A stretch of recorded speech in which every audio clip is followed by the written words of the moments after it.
Hello friends, welcome to the e science plus channel. Previous lecture में हमने discussion किया था नॉस्ट इक्वेशन के बारे में और बाद में फिर हमने रिलेशन फाइंड आउट किया था अबाउट गिव्स free energy, equilibrium constant and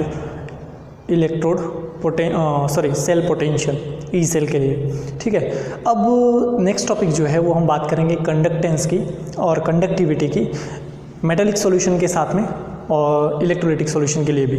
तो सबसे पहले अगर हम मेटल्स के लिए बोले तो मेटल के कंडक्टिविटी के बेसिस पे उनको अलग अलग क्लासिफिकेशन किया गया था कि मेटल्स के लिए हम बोले तो एक जो मेटल है वो इलेक्ट्रिसिटी कंडक्ट करेगा, therefore they are known as a conductors. बाद में दूसरे जो सेमी मेटल्स हैं और मेटलाइट्स हैं उनको हम क्या बोलते हैं, सेमी कंडक्टर्स बोलते हैं। और लास्ट में जो नॉन मेटल्स हैं उन्हें हम क्या बोलते हैं, इंसुलेटर बोलते हैं। तो अलग अलग क्लासिफिकेशन किया गया है वहाँ पे एलिमेंट्स के बेसिस पे। आज हम बात करेंगे रेजिस्टेंस और कंडक्टेंस क्या होता है। तो अगर आपने फिजिक्स में एक लॉज पढ़ा होगा and that is a Ohm's law, scientist Ohm ने दिया था। तो उन्होंने क्या बोला, दैट इज जो भी वोल्टेज होगा that will be directly proportional to the current. जितना वोल्टेज हम अप्लाई करेंगे उतना ही करंट क्या होने वाला है, पास होने वाला है। अगर हम इसको इक्वल टू करें, प्रोपोर्शनल को कन्वर्ट करें, तो यहाँ पे हमें क्या लेना पड़ेगा, कांस्टेंट कंसीडर करना पड़ेगा into I. Now that constant is consider as a R dot I, where जो आर है that is known as a resistance. Constant है, हर एक पर्टिकुलर मेटल के लिए वो रेजिस्टेंस की वैल्यू अलग अलग होगी। तो सबसे पहले हम समझेंगे कि रेजिस्टेंस है क्या। कंसीडर करो कि कोई पर्टिकुलर ऑब्जेक्ट है, ठीक है, कोई पर्टिकुलर ऑब्जेक्ट है और उसमें इलेक्ट्रिक करंट क्या करना है, पास आउट करना है। तो यहाँ से जो ऑब्जेक्ट होगा वो ऑब्जेक्ट का पर्टिकुलर एरिया होगा। ये एरिया जो है इसको हम क्या बोलेंगे, that is a cross sectional area. ठीक है, इसको हम क्या बोलेंगे, क्रॉस सेक्शनल एरिया। और ये जो लेंथ है वो हम कंसिडर करेंगे, कोई पर्टिकुलर वायर है, मेटल का वायर, तो वहाँ पे क्या आएगा, एक तो उसका एरिया क्रॉस सेक्शनल एरिया आने वाला है और साथ में उसकी लेंथ आने वाली है। तो अगर हम रेजिस्टेंस के लिए बोलें कि यहाँ से इलेक्ट्रिक करंट अगर पास हो रहा है तो उसके ऊपर रेजिस्टेंस कितना लगेगा, ज़्यादा लगेगा, कम लगेगा, तो वो डिपेंड किसके ऊपर करेगा।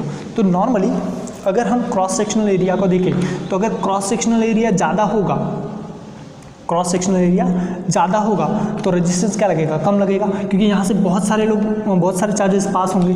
तो इन शॉर्ट हम ऐसा बोल सकते हैं, कंसिडर करो कोई एक पर्सन है, वो एक सिंपल छोटी सी गली से जा रहा है, पास हो रहा है। जितनी छोटी गली होगी वो उतना ही वो क्राउडेड रहने वाला है। अब क्राउडेड होगा तो उसको ये पॉइंट से ये पॉइंट में आने के लिए क्या लगेगा, ज़्यादा टाइम लगने वाला है। लेकिन अगर मैं क्रॉस सेक्शनल एरिया बढ़ा दूँ, अगर इसी में मैं क्रॉस सेक्शनल एरिया को क्या करूँ, इंक्रीज़ कर दूँ और लेंथ को डिक्रीज़ कर दूँ, ठीक है, क्रॉस सेक्शनल एरिया को मैंने बढ़ा दिया, क्रॉस सेक्शनल एरिया को बढ़ा दिया तो सेम पॉइंट से अपोजिट साइड में जाने के लिए जो भी पर्सन होगा उसके लिए एरिया क्या हो गया, बढ़ गया, डिस्टेंस क्या हो गया, बढ़ गया। तो जिसकी वजह से वो जो चार्ज होगा वो इजीली क्या हो सकता है, पास हो सकता है। मतलब इसमें कम रेजिस्टेंस लगेगा, जो रजिस्टर होगा जो किसी भी पर्टिकुलर को रोकेगा, स्टॉप करेगा कि वो साइड ना जा पाए, तो उसके लिए यहाँ पे क्या हो गया, कम हो गया। फॉर एग्जाम्पल आप बाइक से जा रहे हो, अगर रोड खाली है पूरा तो हम क्या करेंगे, अच्छे से एकदम स्पीड में जाते हैं। लेकिन अगर रोड वही क्राउडेड हो तो हम क्या करेंगे, स्लो जाएंगे। तो सेम कंडीशन यहाँ पे, अगर क्रॉस सेक्शनल एरिया कम होगा तो जो चार्ज पास होने वाला है, जो करंट फ्लो होने वाला है, वो करंट क्या होगा, इलेक्ट्रिकल जो रेजिस्टेंस होगा वो मैक्सिमम होगा, it will be maximum resistance. लेकिन अगर क्रॉस सेक्शनल एरिया ज़्यादा है और लेंथ कम होगा तो वहाँ पे रेजिस्टेंस क्या होगा, कम होगा। तो इसके बेसिस पे किसी भी पर्टिकुलर ऑब्जेक्ट के लिए हम रेजिस्टेंस को डिफाइन कैसे कर सकते हैं, resistance for any object is directly proportional to its length के डायरेक्टली प्रोपोर्शनल। अगर लेंथ ज़्यादा होगा तो रेजिस्टेंस क्या होगा, ज़्यादा होगा, लेंथ कम होगा तो रेजिस्टेंस क्या होगा, कम होगा। And inversely proportional to inversely proportional to cross sectional area, inversely proportional to cross sectional area. Okay, तो क्रॉस सेक्शनल एरिया जो है, अगर ये जो क्रॉस सेक्शनल एरिया हमने यहाँ पे बताया हुआ है, अगर ये कम होगा तो रेजिस्टेंस क्या होगा, ज़्यादा होगा, उसको रजिस्ट ज़्यादा करेगा। लेकिन अगर यहाँ पे क्रॉस सेक्शनल एरिया बड़ा होगा, ज़्यादा होगा, तो वो इजीली क्या हो सकता है, पास हो सकता है। इसके लिए inversely proportional to cross sectional area. अगर ये कम तो रेजिस्टेंस ज़्यादा, अगर ये ज़्यादा तो resistance come. So if length of an object is small l and its cross sectional area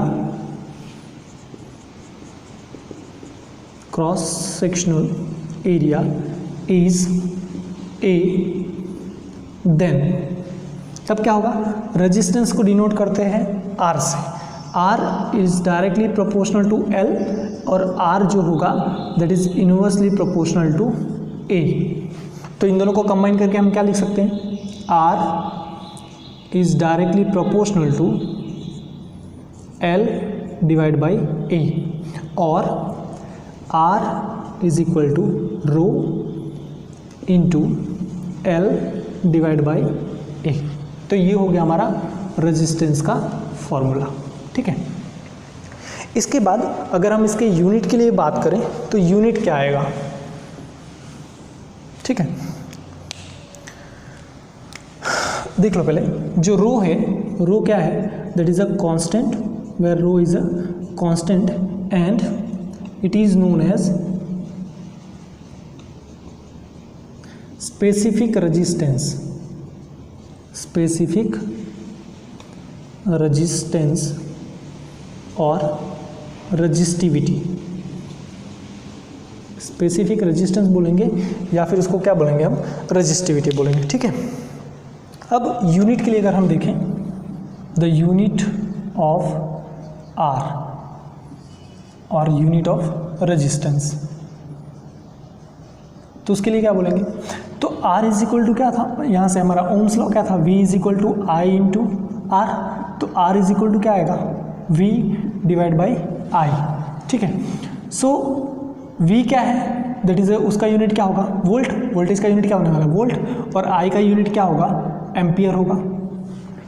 okay, now volt को कैसे डिफाइन करेंगे, वोल्टेज क्या होगा, तो दैट इज किसी भी पर्टिकुलर चार्ज को, कोई भी पर्टिकुलर चार्ज को एक पॉइंट से दूसरे पॉइंट तक लाने में, सपोज ये पॉइंट पे है, ये पॉइंट तक लाने में जितना वर्क हमें करना पड़ेगा that is known as a volt. तो that will be ratio of work, जो वोल्ट है that is a ratio of work and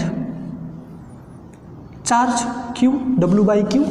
okay, तो W क्या है, वर्क, तो वर्क का यूनिट क्या होगा, जूल होगा, वर्क का यूनिट क्या होगा, जूल होगा, और चार्ज है तो चार्ज का क्या आएगा, कूलम आने वाला है।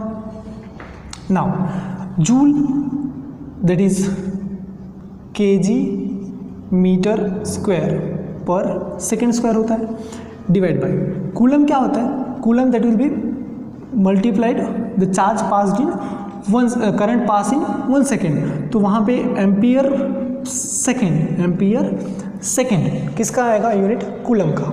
नाउ तो वोल्ट के लिए कंडीशन क्या हो जाएगी, kg metre square per, divide में आ जाएगा एम्पियर इंटू सेकेंड क्यूब, ये हो जाएगा किसके लिए, वोल्ट के लिए। अब ये वैल्यू को हम कहाँ सब्सटीट्यूट कर दें, यहाँ पे, तो हमें क्या मिलेगा, R is equal to kg metre square per ampere second cube divide by ampere. अब ये वाला टर्म इसमें मल्टीप्लिकेशन हो जाएगा, तो ये क्या मिलेगा हमें, kg metre square per ampere square second, ampere square second cube. So the SI unit जो होगा that will be kg metre square per second, पहले लिख रहा हूँ एम्पियर को इंडिकेट कर रहा हूँ A से, A स्क्वायर, ये हो गया हमारा SI यूनिट किसका, रेजिस्टेंस का। अब हम बात कर लेते हैं रेजिस्टिविटी के लिए। द यूनिट ऑफ रेजिस्टिविटी, ठीक है, यूनिट ऑफ रेजिस्टिविटी। और इसी को हम इक्वल और क्या बोलते हैं, ओम कंसिडर करते हैं, ठीक। It is normally measured in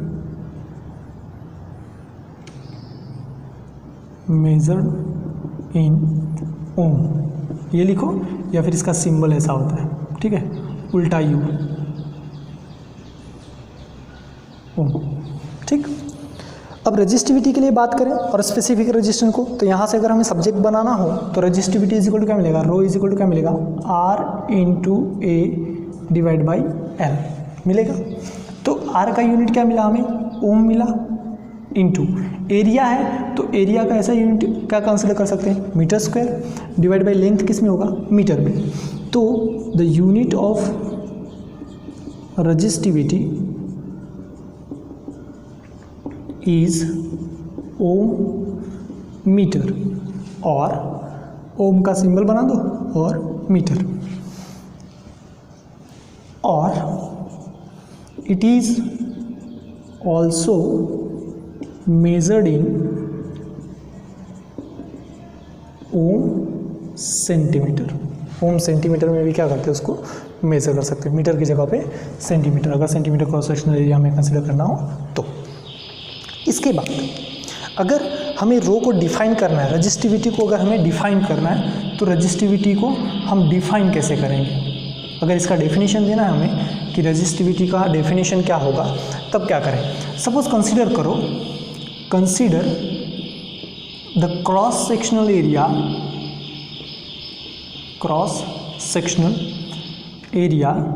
is 1 meter square and the length of an object is 1 meter. Then अगर क्रॉस सेक्शनल एरिया जो है वो 1 मीटर स्क्वायर ले और लेंथ 1 मीटर कंसिडर करें, तो रो इज इक्वल टू क्या हो जाएगा, आर हो जाएगा। रो इज इक्वल टू क्या हो जाएगा, आर हो जाएगा। देयरफॉर और hence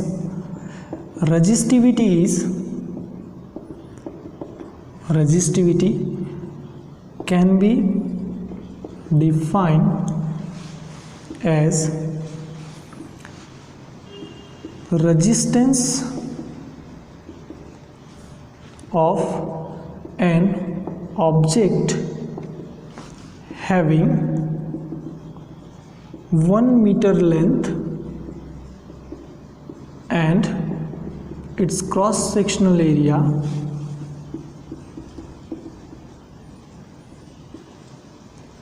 is about 1 meter square. और the electrical resistance for an object, और इसको हम क्या बोल सकते हैं, electrical resistance of an object जिसके पास में हैविंग 1 मीटर लेंथ हो और उसका क्रॉस सेक्शनल एरिया कितना हो, 1 मीटर स्क्वायर। तो ये तो बात होगी किसके लिए, रेजिस्टेंस और रेजिस्टिविटी के लिए। अगर हमें कंडक्टेंस को डिफाइन करना है, नेक्स्ट जो हम कंडक्टेंस के लिए बोल रहे हैं, तो कंडक्टेंस के केस में क्या आएगा, ठीक है। कंडक्टेंस क्या होता है, कंडक्टेंस जो है that is a reciprocal of resistance. Resistance का उल्टा क्या होता है, कंडक्टेंस होता है। The inverse of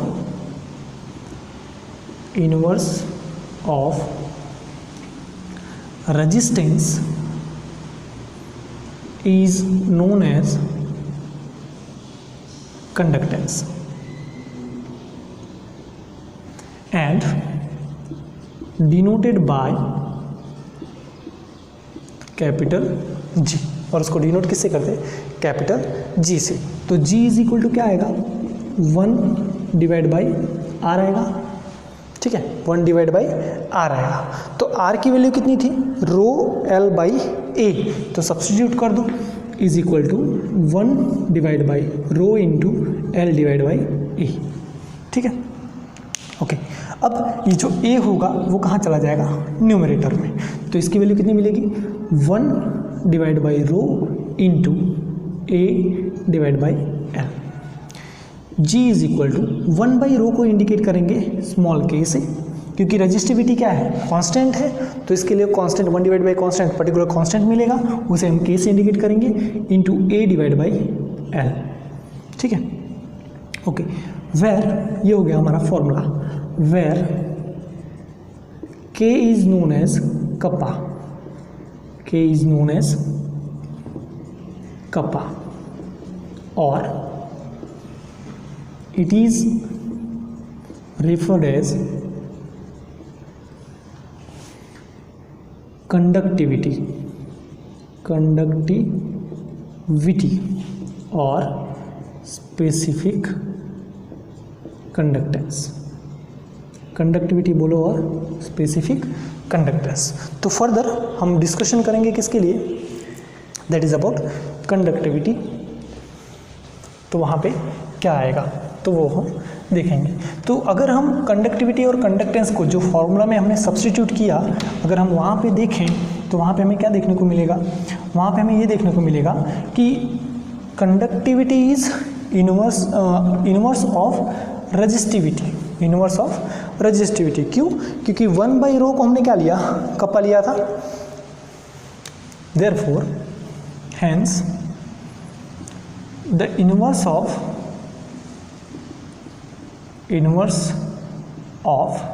resistivity is known as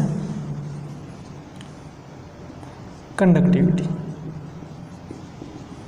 is known as conductivity। Okay, next अगर हमें यूनिट फाइंड आउट करना है, यूनिट ऑफ कंडक्टेंस, तो जो एसआई यूनिट है, एसआई यूनिट ऑफ जी, तो वो क्या है, it is a Simons. Okay, और इसको इंडिकेट करते हैं कैपिटल एस से। जो एस है, S is equal to ohm inverse. Ohm inverse कैसे, ओम इनवर्स इसके अकॉर्डिंग होगा कि जी इज इक्वल टू क्या था, 1 बाई आर। आर का यूनिट क्या होता है, के जी metre square per second cube ampere square, और इसी को हम क्या बोलते हैं, ओम बोलते हैं। तो 1 डिवाइड बाई ओम, तो ओम ऊपर चला जाएगा, तो क्या मिलेगा, ओम इनवर्स, और that is equal to M H O, M H O, ये मिलने वाला है कंडक्टेंस के लिए। अगर हम यूनिट ऑफ कंडक्टिविटी बोले तो, यूनिट ऑफ कंडक्टिविटी अगर वो फाइंड आउट करना है तो कंडक्टिविटी क्या है, हमारा फॉर्मूला के है, कप्पा है, तो जी इज इक्वल टू क्या मिला हमें formula, K into A divide by L, और kappa into A divide by L, small K होगा, हमेशा ये ध्यान रखना। अब यहाँ से अगर हम के को सब्जेक्ट बनाएं तो के को सब्जेक्ट बनाने के बाद में क्या मिलेगा, के इज इक्वल टू क्या मिलेगा, जी इंटू एल डिवाइड बाई ए। तो जी का यूनिट क्या होगा, ओम इनवर्स या फिर साइमन, इंटू एल क्या होगा, मीटर में, डिवाइड बाई एरिया किस में होगा, मीटर स्क्वायर में, तो ये कैंसिल हो जाएगा। So the unit of conductivity is siemens metre inverse, siemens metre inverse. और साइमन की जगह पे हम क्या कंसिडर कर सकते हैं, साइमन की जगह पे हम क्या कंसिडर कर सकते हैं, ओम ले सकते हैं, ओम इनवर्स ले सकते हैं, और ohm inverse metre inverse. Another unit, अगर मीटर की जगह पे सेंटीमीटर में डिमेंशन हो लेंथ और एरिया, तो another unit will be,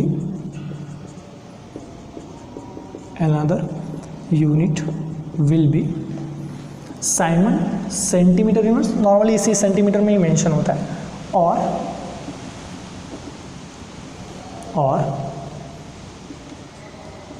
ohm inverse centimetre inverse, और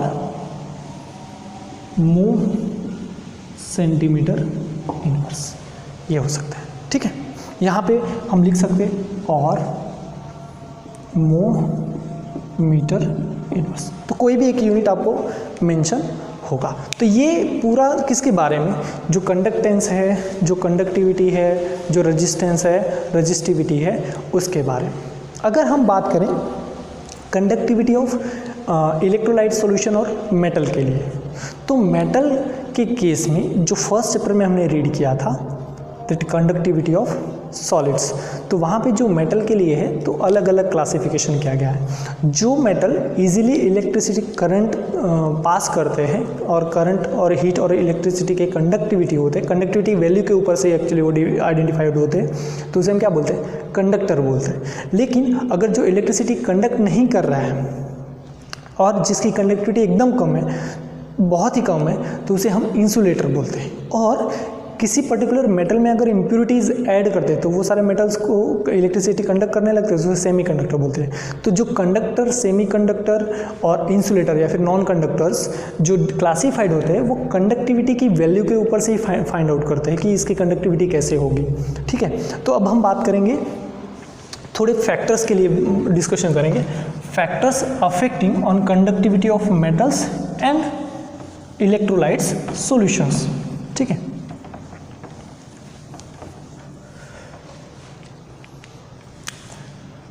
factors affecting on conductivity। कौन कौन से फैक्टर हैं कंडक्टिविटी को अफेक्ट करेंगे। पहली कंडीशन फॉर मेटल्स, मेटल्स के लिए कौन कौन सी कंडीशन है, तो मेटल के केस में सबसे पहला कंडीशन, जो फर्स्ट कंडीशन होगी कि मेटल की कंडक्टिविटी की वैल्यू किसके ऊपर डिपेंडेंट होगी, तो that will B depend upon the nature of metal. Metal का नेचर कैसा है, मतलब मेटल का नेचर कहने का मतलब कि वो मेटल है कि नॉन मेटल या फिर मेटलॉइड है। ठीक है, तो उसके ऊपर डिपेंडेंट होगा। अगर मेटलॉइड होगा तो मेटलॉइड मतलब सेमी मेटल बोलते हैं, दैट इज सेमी कंडक्टर के केस में आता है, और जो मेटल होंगे वो कंडक्टर होंगे। सेकेंड डिपेंड करेगा नंबर ऑफ वैलेंस इलेक्ट्रॉन्स। अगर वैलेंस इलेक्ट्रॉन मैक्सिमम होगा तो उसकी कंडक्टिविटी मैक्सिमम होगी। ठीक है, अगर वैलेंस इलेक्ट्रॉन मैक्सिमम होगा तो कंडक्टिविटी मैक्सिमम होगी, अगर वैलेंस इलेक्ट्रॉन कम होंगे तो उसकी कंडक्टिविटी कम होगी। तो एक वैलेंस इलेक्ट्रॉन के ऊपर डिपेंड करेगा। तीसरा टेम्परेचर के ऊपर डिपेंड करेगा। थर्ड कंडीशन किसके ऊपर डिपेंड करेगा, टेम्परेचर के ऊपर डिपेंड करेगा। अब टेम्परेचर के ऊपर कैसे डिपेंड करेगा, in case of metals with increase in temperature,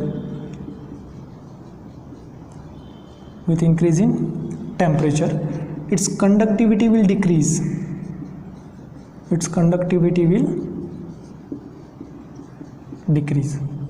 metal के केस में जैसे जैसे हम टेम्परेचर बढ़ाते जाएंगे वैसे वैसे उसकी कंडक्टिविटी क्या होगी, कम होती जाएगी। ठीक है, ये केस सिर्फ एप्लीकेबल होगा मेटल के लिए। अब दूसरा हम बात करते हैं for electrolyte solution, for electrolyte और इलेक्ट्रोलिटिक सॉल्यूशन। अगर इलेक्ट्रोलिटिक सॉल्यूशन के केस में होगा तो वहाँ पे क्या होने वाला है, इलेक्ट्रोलिटिक सॉल्यूशन के केस में सबसे पहले वो डिपेंड करेगा nature of electrolytes, nature of electrolytes. Electrolytes का मतलब एक वीक इलेक्ट्रोलाइट्स और एक स्ट्रॉन्ग इलेक्ट्रोलाइट्स। वीक इलेक्ट्रोलाइट्स कहने का मतलब कि जो वाटर में कंप्लीटली डिसोसिएशन ना हो, और स्ट्रॉन्ग इलेक्ट्रोलाइट्स का मतलब जो कंप्लीटली डिसोसिएट हो जाए। तो जहाँ पे कंप्लीटली डिसोसिएशन होगा उसकी कंडक्टिविटी हमेशा वीक इलेक्ट्रोलाइट के कंपेयर में मैक्सिमम रहने वाली, मतलब हम ऐसा बोल सकते हैं स्ट्रॉन्ग इलेक्ट्रोलाइट्स की कंडक्टिविटी वीक के कंपेयर में ज़्यादा होती है। ठीक है, सेकेंड डिपेंड करेगा साइज ऑफ आयंस। ठीक है, किसके ऊपर डिपेंड करेगा, साइज ऑफ आयंस। अगर आयन की साइज़ बड़ी होगी, जैसे हम रेजिस्टिविटी और रेजिस्टेंस के लिए बोल रहे हैं कि अगर ये पर्टिकुलर एरिया है और यहाँ से इसको पास होना है, अगर इसकी साइज़, आयन की साइज़ बड़ी होगी तो यहाँ से फ्लो करने में उसको रेजिस्टेंस क्या लगेगा, ज़्यादा लगेगा, जिसकी वजह से उसकी कंडक्टिविटी क्या होगी, कम होगी। तो साइज़ ऑफ आयंस जितना छोटा होगा, स्मॉलर साइज़ होगी तो कंडक्टिविटी ज़्यादा, लार्जर साइज़ होगी तो कंडक्टिविटी कम। थर्ड वन डिपेंड करेगा nature of solvent, nature of solvent and it's viscosity. ठीक है। विस्कोसिटी के ऊपर भी कंडक्टिविटी डिपेंड करेगा। अगर ज़्यादा विस्कोसिटी होगा, विस्कोसिटी अगर मैक्सिमम होगा, डेंस्ड होगा कोई भी पर्टिकुलर सॉल्वेंट, तो वहाँ पे कंडक्टिविटी क्या होगी, कम होगी। अगर एकदम डाइल्यूटेड फॉर्म में होगा तो वहाँ पे कंडक्टिविटी ज़्यादा होगी। जैसे विस्कोसिटी हम वाटर के केस में बोले और हनी के केस में बोले, तो वाटर के केस में क्या होगा, ज़्यादा होगा और हनी के केस में कम होगा, ठीक है। तो वहाँ पे नेचर ऑफ सॉल्वेंट और विस्कोसिटी के ऊपर डिपेंड करेगा। Last one that is about temperature. अगर हम टेम्परेचर के लिए बोलें तो जितने भी इलेक्ट्रोलाइट सॉल्यूशन है, ठीक है, इलेक्ट्रोलाइट सॉल्यूशन का मतलब क्या कि वाटर में डिसॉल्व करने के बाद आयंस में डिसोसिएट हो जाए। अब आयंस है तो आयंस क्या करेगा, इलेक्ट्रिक करंट को फ्लो करेगा, इलेक्ट्रिक चार्ज को वो क्या करेगा, मूव करेगा। तो आयंस हेल्पफुल होते हैं करंट के फ्लो करने में। अब अगर हम टेम्परेचर बढ़ाएंगे तो आयंस का जो मूवमेंट है वो क्या होगा, बढ़ेगा। आयंस का मूवमेंट बढ़ेगा तो वहाँ पे कंडक्टिविटी क्या होगी, बढ़ेगी। सो मेटल के केस में इलेक्ट्रोलाइट का अपोजिट, क्या opposite, with increase in temperature, with increase in temperature the conductivity of electrolytes increases, ठीक है। जैसे जैसे हम टेम्परेचर बढ़ाएंगे वैसे वैसे वो कंडक्टिविटी भी क्या होगी, इंक्रीज होगी।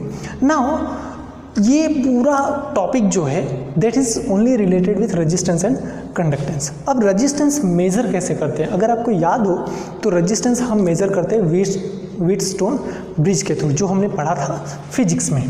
ओके, रेजिस्टेंस किसके थ्रू हम मेज़र करते हैं, measure the resistance with Wheatstone bridge, ठीक है। ब्रिज, ये व्हीटस्टोन ब्रिज फर्दर हमें डिस्कशन करना है, हम डिस्कस करेंगे कि इलेक्ट्रोलाइटिक सॉल्यूशन का हम कैसे फाइंड आउट करने वाले हैं। तो यहाँ पे जो व्हीटस्टोन ब्रिज है, ये केस में क्या होगा, ये केस में with the help of known resistance, किसी एक पर्टिकुलर वैल्यू जो रेजिस्टेंस की हमें पता होगी, उससे हम अननोन रेजिस्टेंस की वैल्यू डिटरमाइन करते हैं, फाइंड आउट करते हैं, ठीक है। तो वो व्हीटस्टोन ब्रिज आपने ऑलरेडी फिजिक्स में पढ़ा है, उसके बारे में हम डिस्कशन करेंगे। और यहाँ पे हम डिस्कस करेंगे फर्दर नेक्स्ट में कि इलेक्ट्रोलाइट सॉल्यूशन जो है उसका हम मेज़रमेंट कैसे करते हैं, उसकी कंडक्टिविटी को हम मेज़रमेंट कैसे, उसका रेजिस्टेंस हम मेज़र कैसे करेंगे। तो उसके लिए हम यूज़ करते हैं कंडक्टिविटी सेल। तो यहाँ तक ये लेक्चर में फर्दर हम वो कंडक्टिविटी ऑफ सेल के लिए हम नेक्स्ट लेक्चर में डिस्कशन करेंगे, ठीक है। लाइक कीजिए, सब्सक्राइब कीजिए और फॉरवर्ड कीजिए।